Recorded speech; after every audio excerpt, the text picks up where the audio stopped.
Hai, Assalamualaikum korang. Jom masak dapur. Menu kali ni saya nak masak asam pedas ikan kembung tapi versi tak pedas. Okey, jom tonton cara saya membuatnya.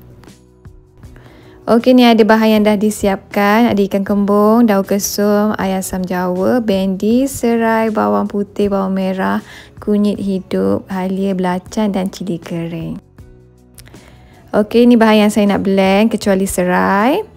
Masukkan ke dalam blender, masukkan juga cili kering, masukkan air, kisar sehingga hancur.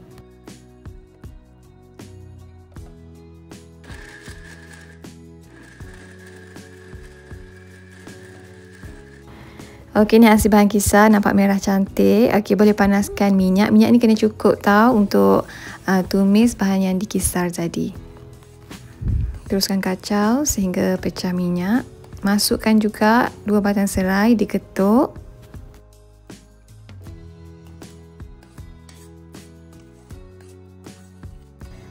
Lepas tu boleh masukkan sedikit daun kesum dulu untuk bangkitkan rasa asam pedas tu. Kalau tak nak masukkan daun kesum, kalau nak kisar sekali dengan cili kering tadi, boleh kisar sikit untuk bangkitkan rasa aroma daun kesum tu. Teruskan kacau sehingga cili ni betul-betul masak.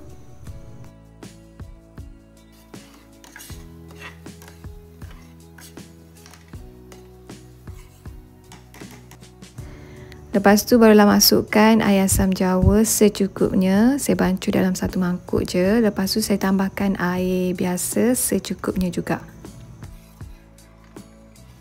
So masa ni bolehlah adjust nak pekat ataupun kurang pekat, ataupun nak masam ataupun kurang masam.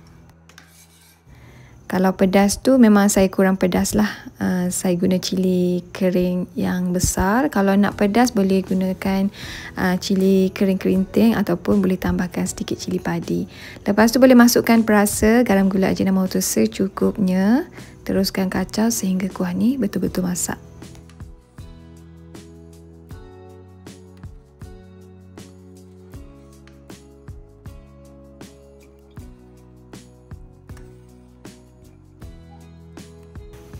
Bila kuah dah masak, dah ngam dengan rasa yang kita nak, bolehlah masukkan ikan kembung satu persatu.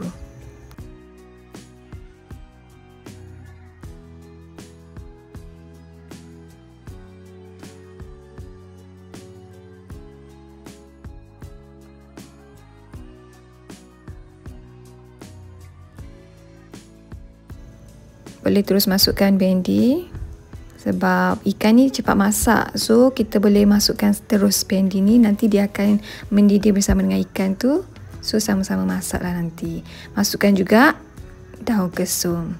Kacau tu biar kena perlahan lah sebab ikan ni dia cepat hancur. So kacau perlahan sehingga ikan ni masak.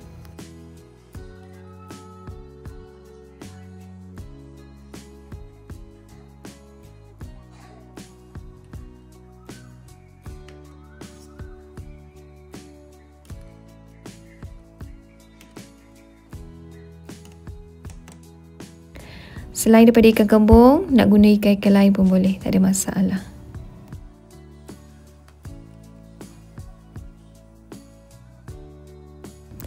Okey, nampaknya ikan kembung masak asam pedas dah siap. Bolehlah dihidang. Makan pula dengan nasi putih yang panas-panas, memang sedap.